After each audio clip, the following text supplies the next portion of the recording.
¿Está bien así con luz o apagamos? Apagamos. ¿Sí? Sí. Bueno,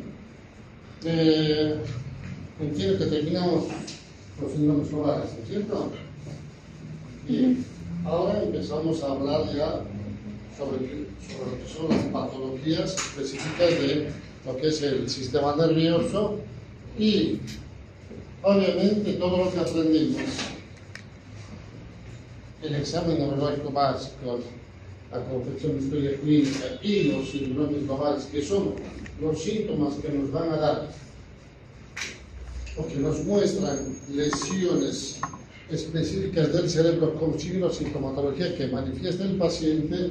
Entonces tenemos que entender de esta manera que todo lo que aprendimos tenemos que poner en práctica para los siguientes temas. Bien, cuando hablamos de acero isquémico, ¿no es cierto?, hablamos de un evento que existe una obstrucción en el flujo sanguíneo cerebral. Se ve que en el cerebro existe lo que se llama el flujo sanguíneo cerebral, que es la cantidad de sangre que necesita el cerebro para que pueda, digamos, funcionar normalmente. Es lo mismo que la presión de perfusión cerebral, ¿no es cierto? Si nosotros hablamos de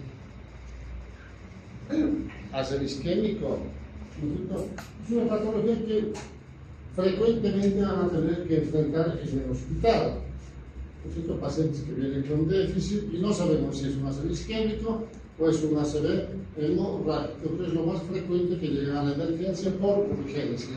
Entonces tenemos que entender esto, que dentro de esto tenemos que saber el valor normal de flujo sanguíneo cerebral. Está mejor. Entonces, nosotros vemos esto. El flujo sanguíneo cerebral normal es de 55 ml por 100 gramos de cerebro por minuto. Es lo que en este momento cada uno de ustedes tiene para poder estar despiertos, lúcidos, concentrarse y hacer sus actividades diarias. Entonces, todos los días tenemos este valor. Pero ¿qué pasa si esto va a empezar a disminuir o disminuye por muchos factores? Hagamos de cuenta que baja de 55, va progresando a 50, 45 y llega más o menos a un valor de 30, ¿no es cierto? ¿Qué es lo que va a pasar? Hay una alteración de la síntesis proteica y la expresión génica. Entonces, esta neurona está empezando a fallar. Ya no tiene un funcionamiento normal como cuando tiene 55 ml, pero si baja mucho más todavía, ¿no es cierto?, llegar hasta 25, acá el problema es que va a aumentar en principio el consumo o la elaboración o, ¿no cierto?, la cantidad de glucosa en la célula, en la neurona. ¿Para qué? Para que pueda, digamos, mantener las funciones adecuadas de cada célula. Pero cuando ve que esto no es posible, entonces, ¿qué es lo que hace? Empieza a disminuir, como a ahorrar, ¿no es cierto? Pero ahora, si baja aún más todavía, por debajo de los 25, ¿qué es lo que va a pasar? Acá sí ya hay liberación de ¿qué? De los neurotransmisores excitatorios. ¿Y qué son estos? Son sustancias, digamos, inflamatorias, son sustancias nocivas para la célula, para la neurona. Entonces vemos que ya acá está más o menos por debajo de la mitad. El paciente ya está empezando, digamos, a tener síntomas y manifestaciones clínicas. ¿Por qué? Porque su cerebro, su neurona no está funcionando adecuadamente. Y si nosotros vemos que si baja por debajo de los 25, llega más o menos a 20, ya va a haber alteración o acidosis tisular, porque prácticamente la célula está empezando a fallar, a fallecer, a morir, si quieren ustedes. Y cuando vemos que esto baja todavía aún por debajo de 20, ¿no es cierto? Prácticamente hay una depresión, una disminución de ATP. ¿Y qué es el ATP? Adenosina ¿Para trifosfato. qué sirve? Para la energía ¿Energía dónde? en las En las células, ¿no es cierto? Los fíjense que ya hay depresión. no tiene la cantidad adecuada porque no tiene las funciones adecuadas la célula. Entonces, cuando pasa eso, entonces ya empieza el infarto. Hace el infarto, la célula se muere. ¿Por qué? Porque ya por debajo de 20, ¿no es cierto? 15 ml, prácticamente ya la célula no es viable. ¿Por qué? Porque en ese momento hay una alteración de lo que se llama la bomba sodio-potasio y la bomba de calcio. Eso llevaron en fisiología ustedes, ¿no es cierto? En esto, el potasio, ¿qué hace? Sale al espacio extracelular y el calcio ingresa, ¿no es cierto? Entonces, fíjense ustedes, es todo, ¿no es cierto? Un evento que la neurona, la célula, hace todo lo posible en todo este mecanismo, en todos estos pasos de tratar de mantenerse, digamos, en las mejores condiciones. Pero ¿qué pasa? Si sigue bajando el flujo sanguíneo cerebral, llega un momento en que ya no es viable, la célula ya no puede, entonces empieza a morir y en ese momento tenemos entre 20, 15, 25, 15 más o menos, o por debajo de 15, el flujo sanguíneo cerebral. O prácticamente ya no le llega sangre, ¿no es cierto? Entonces, esta es la fisiopatología. ¿Para qué? Para tener estos eventos isquémicos. Pueden ser aterotrombóticos o cardioembólicos o simplemente un sangrado, ¿no es cierto?, de una arteria que va a lesionar obviamente el cerebro y a la larga, cuando eso se absorbe, va a dejar células muertas, ¿no es cierto? Bien, seguimos con la fisiopatología. Entonces, cuando nosotros ya tenemos el evento establecido, tenemos que entender que en una tomografía, ¿qué vamos a ver? ¿O qué es lo que vemos? Esto que es la parte central, lo que se llama la necrosis celular o necrosis central. Son células y tejidos no viables, ya no tienen función. Entonces, pero alrededor tenemos esta otra, que es llamada la zona de penumbra. ¿Qué características tiene? Estas células, ¿no es cierto?, si hacemos un control electrofisiológico, tienen un silencio, es como que en el registro electroencefalográfico nos muestra un informe plano, es como que está muerto.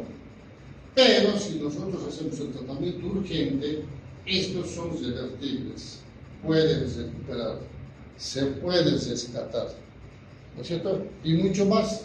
En la periferia tenemos a lo que se llama la oligemia. Esto, en general, son células todavía funcionando, si quieren, no en la forma adecuada, pero, ¿no es cierto?, prácticamente estas, ¿no es cierto?,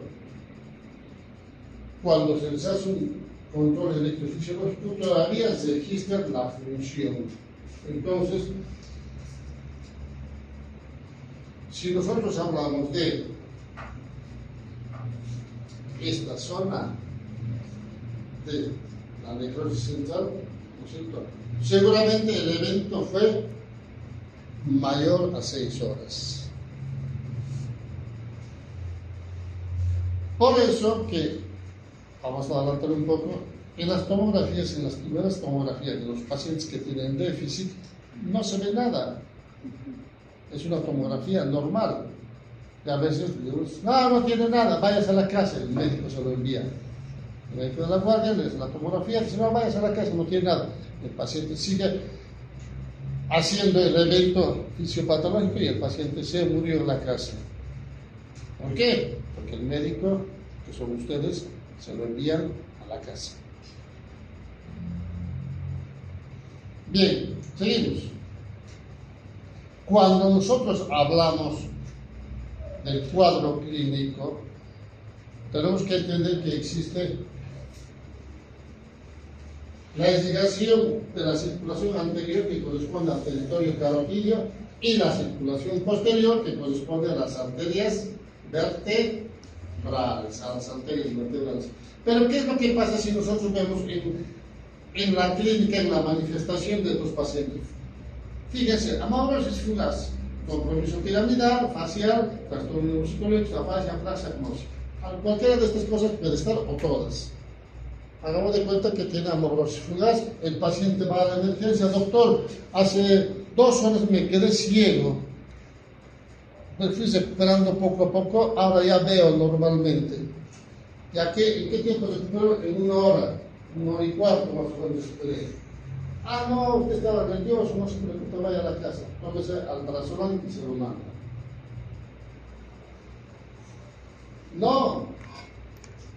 No, ¿por qué? Porque es un evento isquémico, lo que se llama los accidentes isquémicos transitorios, ¿no es cierto?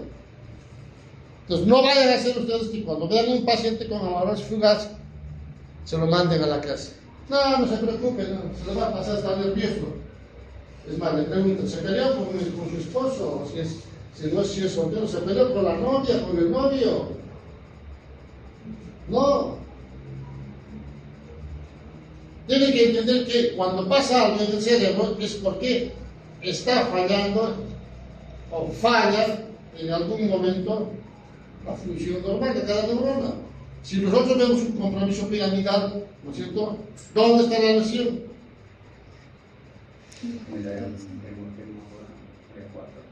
¿En el área? Bien. ¿Pero dónde está ubicado?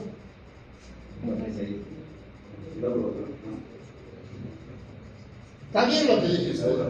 Frontal. Tenemos que estar seguros de eso. Pues yo les digo, el neuro es 1 más 1 es 2, no hay por si acaso. Tenemos que estar seguros.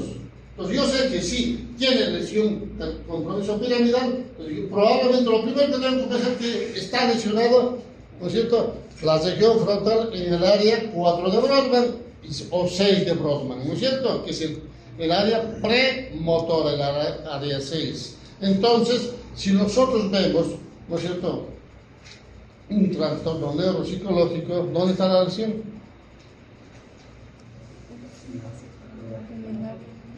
¿Ah? ¿Dónde?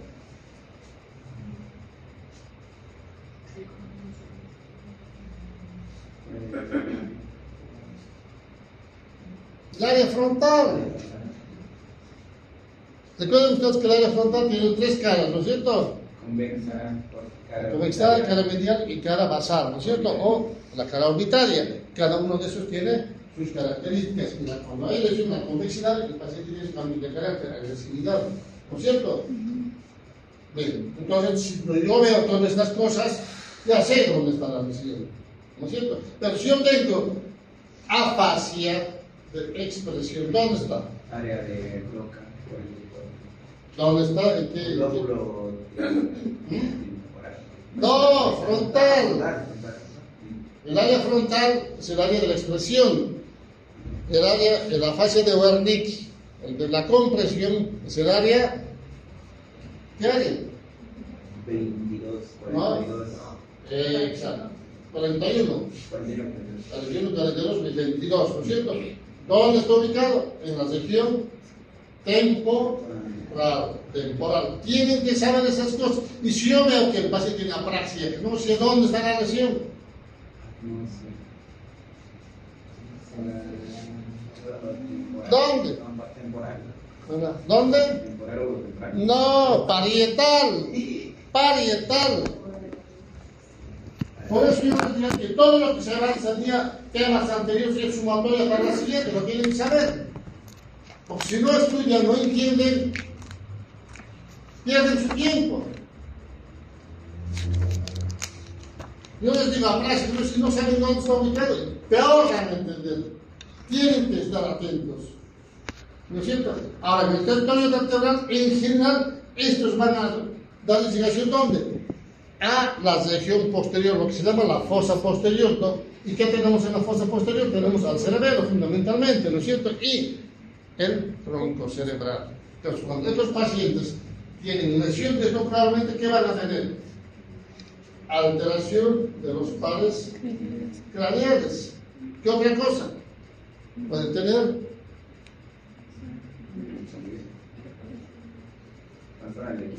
nistagmus, vértigos, mareos, alteración del equilibrio, aumento en la base de suspectación, ¿no es cierto? Todo lo que es coordinación. ¿Por qué? Porque el territorio vertebral y llega a lo que es el cerebelo. ¿No es cierto? Puede haber, digamos, trastornos sensitivos disociados, motor sensitivo, cuadros alternos, todo eso sí. Puede haber soplos vertebrales o subclavios, sí. Ya les dije que eso lo tenemos que buscar en pacientes que tienen accidentes de tránsito en vía pública, ¿no es cierto? Bien, ahora, ¿cuáles son los factores de riesgo para que tengan esto? Tenemos que ustedes, la diabetes, pero crónica, 10, 15, 20 años, ¿qué es lo que van a provocar? ¿Qué es lo que provoca la diabetes? Provoca... ¿Qué cosa? ¿Qué dijeron? Aterosclerosis. Retinopatía, hepatopatía, pérdida de peso.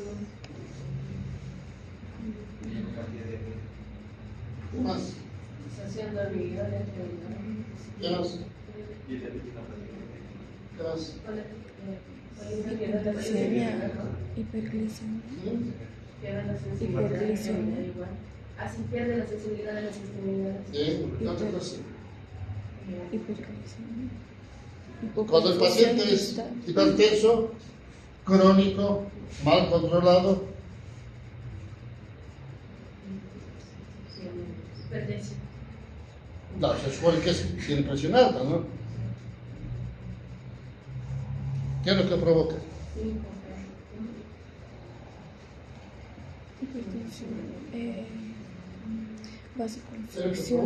Vasoconstricción de las arterias. En general, estos provocan Vasoconstricción. sangrados masivos en el cerebro por falta de control adecuado de la presión arterial. Ahora, si el paciente controla, sí y no, o mal controlado, ¿no es cierto? Estos pacientes hacen lo que se llama los accidentes isquémicos lacunares, pequeños infartos en el cerebro. Bien, tabaquismo. El tabaquismo en general es aquel paciente que fuma 40, 50 cigarrillos por día, no aquel que fuma como uno por ahí, algunos de ustedes fuman y de cuando en cuando el fin de semana o cuando van a la fiesta los viernes o sábados, ¿no es cierto? Se fuman unos 2 o 3 cigarrillos. No, eso no es fumar, o sea, no les pasa nada. Salvo que estén en un ambiente todos los días donde el resto fuma, que son los fumadores pasivos, eso sí, también, ¿no? Pero entonces hay la historia familiar de alteraciones o patologías vasculares tempranas en personas jóvenes. Y esto, la fibrilación auricular. La fibrilación auricular es un problema del corazón, ¿no es cierto? Esto sí que van a provocar habitualmente. Son lo que llaman los accidentes isquémicos transitorios. ¿Por qué? ¿Qué es lo que provoca o qué es lo que ocasiona la fibrilación auricular? Llega a formar coágulos entre el No coágulos. trombos, no puede tener No, son émbolos. No trombos, émbolos. Son, si quieren, burbujas de aire. ¿No es cierto? Pero tienen que saber eso. Entonces, estos sí van a provocar accidentes isquémicos transitorios. Entonces, doctor, perdí la vista, doctora, hace 2 horas y ahora ya veo, no es nada tan nervioso. No, probablemente tenga esto. Se lo mandan a la casa y el paciente se murió. Entonces, antes de mandar al paciente a su casa, tienen que pensar bien qué es lo que están haciendo. Porque se supone que el médico, para la gente común, el médico sabe todo. Entonces tienen que meterse eso a la cabeza antes de tomar decisiones. Otra cosa, infartos de miocardio recientes. ¿Por qué? Porque probablemente tiene una insuficiencia cardíaca. El corazón se cansa para tratar de compensar y mantener el flujo sanguíneo cerebral en el cerebro. Drogas. ¿Qué es lo que provoca las drogas? ¿Ah? Alucinación, Ah, taquicardia. ¿cómo? Taquicardia, dice. ¿Qué más?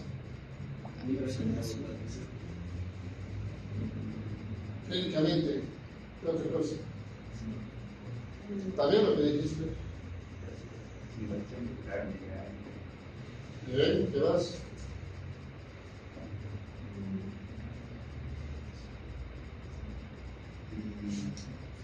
Vasculitis, fundamentalmente la cocaína. Pues que lo ven en la emergencia cuando vean, ¿no es cierto? O sea, para ahí vieron todos los pacientes, los que están en la calle, los drogadictos, llegan a la emergencia por sangrado o obstrucción, ¿no es cierto? Que provocan ACV isquémico o ACV hemorrágico. Anticonceptivos. Los anticonceptivos, en general, algunos anticonceptivos, ¿no es cierto? ¿Qué es lo que provoca? El pseudo tumor cerebral por aumento de la presión intracraneal. O sea que el paciente, o la paciente en este caso, ¿qué es lo que se refiere? Cefalea. ¿Qué más? A veces náuseas, a veces vómitos. ¿No es cierto?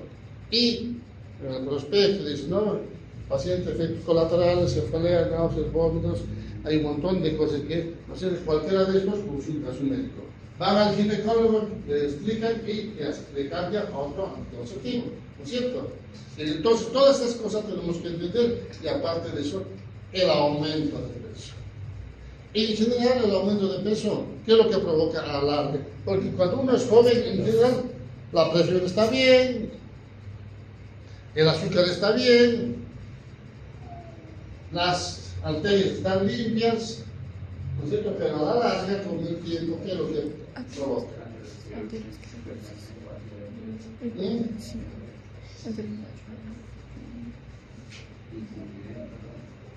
Recuerden que el corazón está diseñado para que funcione con un determinado peso.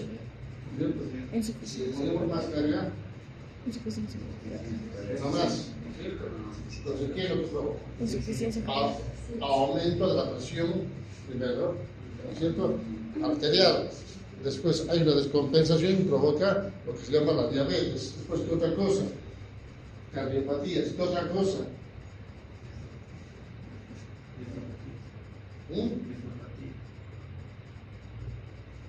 Sí, pero tendría que estar totalmente descompensado.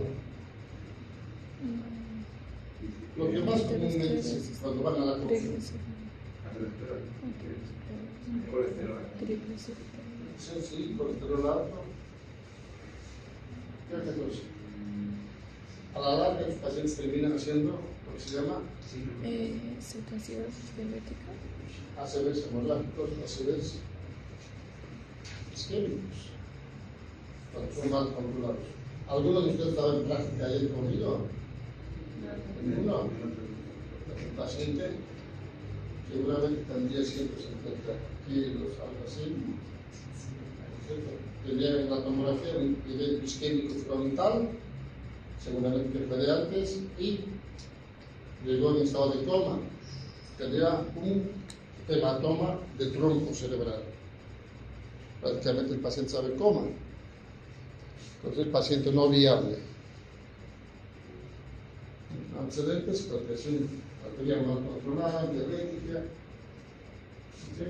Pues fíjense ustedes que cuando nosotros vemos un paciente con todo esto, tenemos que explicar, orientar a nuestro paciente. Ahora, este es el algoritmo para lo que es la fisiopatología de todo lo que hablamos. Simplemente aprenderse esto y vamos a llegar a la conclusión real de lo que es, digamos, la el evento isquémico y cómo manejarlo. Y vamos a mostrar esto. Fíjense ustedes, esta es la zona, si quieren, área 4 y 6 de Brodmann, donde está todo distribuido en todo nuestro organismo, la zona motora. En la parte posterior, la parietal 1, 3 y 4 de Brodmann, está la parte sensitiva. Entonces, cuando nosotros hablamos de lesiones sensitivas o motores, estamos hablando solamente de esta zona, porque el resto tiene otra función, ¿no es cierto? Otra función. Bien, ahora, cuando nosotros vamos de la clasificación de los infartos cerebrales, la causa por que se provocan, es lo que hablamos al principio, tenemos las aterotrombóticas, porque hay desprendimiento de un trombo de la arteria, ¿no es cierto?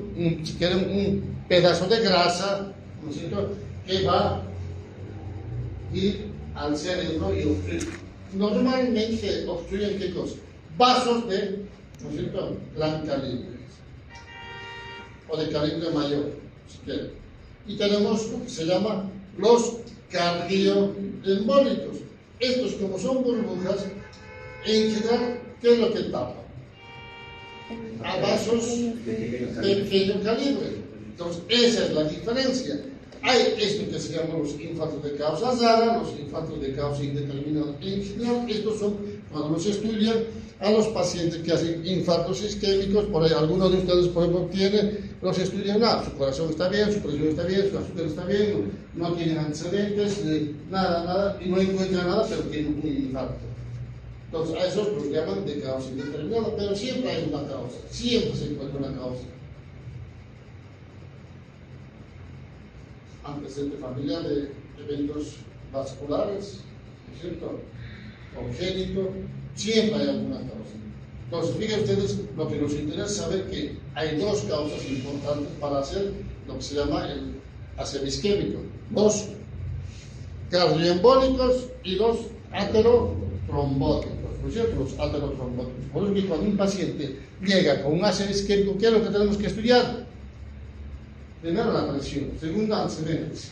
Que no sea diabético, que no tenga problemas hepáticos, que no tenga problemas renales, etcétera, etcétera. ¿Qué otra cosa? Corazón. Puede tener fibrilación auricular y está haciendo estos eventos. O el Doppler del cuello. ¿Para qué? Para ver que no tenga obstruida la rodilla. ¿No es cierto?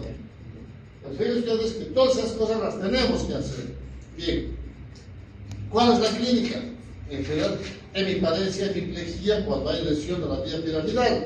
Tenemos pérdida de la sensibilidad cuando hay alteración o lesión de la región parietal en la área primaria, ser 1, 2 y 3 de Brodmann, ¿no es cierto?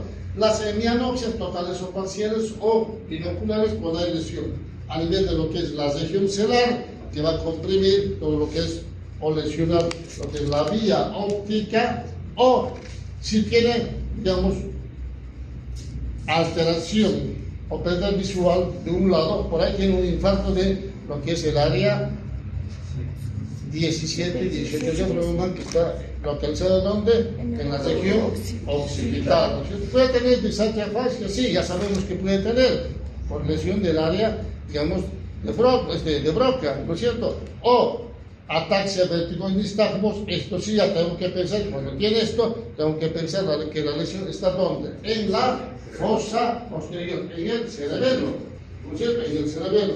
Entonces, rápidamente, con la clínica, rápidamente nosotros nos enfocamos y definimos dónde está la lesión, ¿no es cierto? Ahora va a haber una disminución aguda de la conciencia, probablemente sí, el paciente como ayer llegó en coma. Entonces, ¿dónde está la lesión? En el tronco cerebral, ¿no es cierto? ¿Y qué es lo que tenemos en el tronco cerebral? ¿Qué es el SARA? Sistema reticular inhibidor. ¿Qué función tiene? Estar alerta. Muy bien. Pues fíjense, cuando veo que está en coma profundo, lo primero que tengo que pensar es que algo pasó en esa área, ¿no es cierto? Llámese por intoxicación alcohólica, por intoxicación de droga, un infarto isquémico, un ACV hemorrágico o cualquier cosa de esas que son agudas. El paciente entra en coma, ya sé que está que puede estar lesionado el tronco cerebral y tengo que buscar de esa manera, ¿no es cierto? Cuando existen infartos totales, vamos a ver más o menos así, infartos casi de todo el hemisferio. Esto es una lesión, infarto o obstrucción de la arteria cerebral media, y probablemente la causa de esta sea la causa aterotrombótica, porque sabemos que va a las arterias de grueso calibre, ¿no es cierto? Entonces, cuando son parciales, a veces suelen pasar este tipo de cosas, pero si yo veo esto, seguramente va a tener mucha sintomatología. Una hemiplegia, no habla, se pone irritable, todo eso, ¿por qué? Lesión frontal, parietal, temporal, ¿no es cierto? Yo tengo que entender que va a tener muchas de esas cosas. Ahora, si es localizado o parcial, va a tener algunos de estos síntomas, pero el resto va a seguir funcionando normalmente. Lo tenemos que entender de esa manera. Y si yo veo esto, lo que estoy marcando, esos son los infartos lacunares, pequeños infartos, ¿dónde? En el parénquima cerebral. Entonces, el paciente va a estar como nosotros, normal, o a veces, digamos, algún momento como que se desorienta, se pierde, o de pronto se pone agresivo, o de pronto no le interesa nada, o de pronto no puede hablar, o de pronto dice no veo, se recupera otra vez. Entonces, ¿qué está haciendo? Infartos lacunares, pequeños infartos. Entonces, va a la consulta y en general esto pasa más en los hombres que en las mujeres. Y la esposa dice, doctor, hace un tiempo que mi esposo está cambiando, se olvida algunas cosas, se pone agresivo, se sale a la calle y se pierde. Entonces, pero tiene déficit, camina bien, sí, duerme bien, sí, come bien, sí. Y habla con el paciente, dice, no, doctor, yo estoy bien, no sé por qué me trajo mi esposa. ¿Dónde vive? Sabe dónde vive, se orienta, pero en algún momento hace esos eventos por estos pequeños infartos. Y sigue haciendo. Antecedente, hipertensión arterial. Mal medicado, mal controlado. Por eso yo les digo que cuando ustedes vean un paciente que tenga este tipo de cosas, ¿no es cierto?, que son fugaces o los excedentes químicos, no se preocupe, voy a la casa. No. Tienen que pensar que está pasando algo en este cerebro. Si no piensan así, están equivocados. Siempre tienen que pensar lo peor. En medicina es mejor pensar lo peor que no pensar nada. Entonces yo ya sé que estos pequeños infartos van a dar cambios, ¿no es cierto?, neurológicos en mi paciente. Ahora, cuando hay lesión de la circulación posterior, va a tener problemas de cerebelo, ¿no es cierto? Alteración en la coordinación, mareo, dismetría, aumento de la sustentación, lateralización, ¿no es cierto? Pero también puede haber lesiones de los pares craneales. ¿Por qué? Porque puede afectar parte de lo que es el tronco cerebral y puede afectar y dar síntomas de algún par craneal. Bien, entonces yo tengo que buscar y enfocarme en esto. Infarto de cerebro, ¿no es cierto? Bien.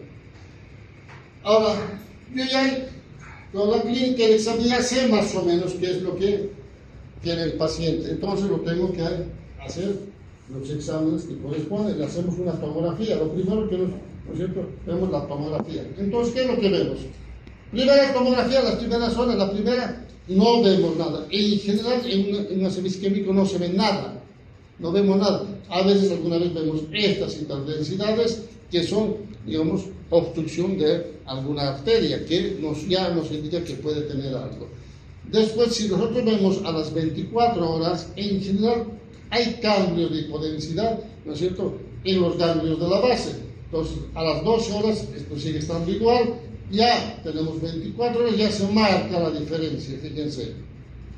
Entonces, ya uno ve y se va viendo que aún todavía sigue siendo normal, pero acá tenemos surcos, a este lado no. Entonces, va a haber una pérdida de interfase en lo que es la sustancia gris y la sustancia blanca. Va a haber borramiento de los surcos y después, a las 72 horas, el paciente ya va a tener esta imagen que ya prácticamente está marcado. Si yo comparo acá, tengo surcos, acá no tengo.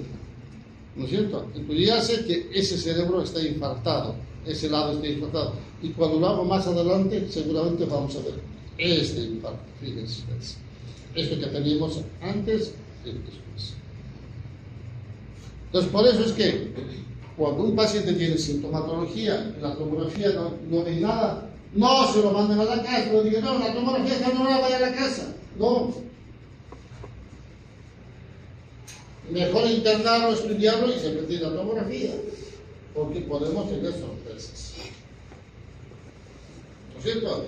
Bien, entonces son estos estudios. Tenemos acá una resonancia, esta se ve mosaico agudo, por una obstrucción acá, este es el subagudo, tenemos diferente imagen, y vamos a seguir viendo. Estos son los crónicos con retracción del parénquima cerebral. Esta es una angioresonancia, vemos acá el flujo sanguíneo de un lado y del otro está totalmente bloqueado. Tenemos estos otros que son que se marcan rápidamente por resonancia, y cuando nosotros hablamos de resonancia vamos a ver esto, que lo mismo que hace un momentito, ¿no es cierto? Va a haber una disminución del coeficiente de la difusión, ¿no es cierto? Va a haber aumento o ausencia del vacío de flujo y realce vascular de un lado. Va a haber a las 12 horas bordamiento de surcos igual que en la tomografía, y de la proporción y de la interfaz. Después de los 24 horas, acá sí se marca bien la intermitencia entre dos.